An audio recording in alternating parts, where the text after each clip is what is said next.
আজি কেইদিনমান আগত মইনো মিঠা দৈ কেনেকৈ বনাওঁ তাকে লৈ এটা ভিডিঅ' আপোনালোকৰ আগত আগবঢ়াইছিলোঁ, যিটোত মই আপোনালোকৰ পৰা বহুত মৰম আৰু সঁহাৰি লাভ কৰিছিলোঁ। সেয়ে আজি আপোনালোকৰ মাজলৈ মইনো টক দৈ কেনেকৈ বনাওঁ তাকে দেখুৱাবৰ বাবে এই ভিডিঅ'টো প্ৰস্তুত কৰিলোঁ। আৰু প্ৰথমতে মই গাখীৰখিনি ভালদৰে জাল কৰি ল'লোঁ আৰু গাখীৰখিনি একেবাৰে ঠাণ্ডা হোৱাৰ পিছত মই টেকেলিটোত থৈ দিম আৰু থৈ দিয়াৰ পিছত মই ইয়াত নাম মাত্ৰ আগৰে দৈ অকণমান মিক্স কৰি দিম। আৰু এনেদৰে যে দৈ বনায় আচলতে মই আগত একেবাৰে জনা নাছিলোঁ। আগত মই এনেই যিকোনো এটা পাত্ৰত গাখীৰ অকণমান থৈ দিছিলোঁ, ভাবিছিলোঁ পিছদিনাখন দৈ হৈ যাব, কিন্তু দৈৰ ঠাইত বেলেগ কিবাহে হৈ যায়। আৰু যেতিয়াৰ পৰা মই জানিলোঁ দৈ এনেকৈ বনায় বুলি, তেতিয়াৰ পৰা মই এনেকৈহে বনাই আছোঁ। আৰু ইমান যে ধুনীয়া দৈ হয় নহয়, একদম বজাৰৰ দৰে দৈ হয়। আৰু গোটেইখিনি প্ৰচেছ হোৱাৰ পিছত মই টেকেলিটো ভালকৈ বন্ধ কৰি দিলোঁ। একদম কটকটীয়াকৈ বন্ধ কৰি দিব লাগিব যাতে বতাহ নোসোমায়।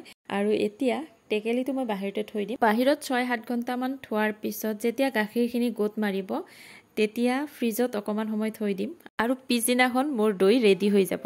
আপোনালোকেও এনেদৰে দৈ বনায় নে বেলেগ কিবা প্ৰচেছত বনায় মোক জনাব কমেণ্টত। আৰু এয়া ৰাতিপুৱা চাওক দৈ কিমান ধুনীয়া হৈছে। আৰু মই সিদিনাখন মিঠা দৈৰ যিটো ভিডিঅ' দিছিলোঁ তাত বহুতে সুধি আছে গুড়েৰে বনাব পাৰি নে নাই মিঠা দৈ। গুড়েৰেও পাৰি, কিন্তু মই বনোৱা নাই এতিয়ালৈকে। মই যিদিনাখন বনাম আপোনালোকক ভিডিঅ' বনাই দেখুৱাম। গতিকে আজিৰ ভিডিঅ'টো ইমানেই। ভিডিঅ'টো চাই আপোনালোকে কেনে পালে জনাবলৈ নাপাহৰিব। যদি ভাল লাগিল লাইক কমেণ্ট শ্বেয়াৰ সকলো কৰি দিব।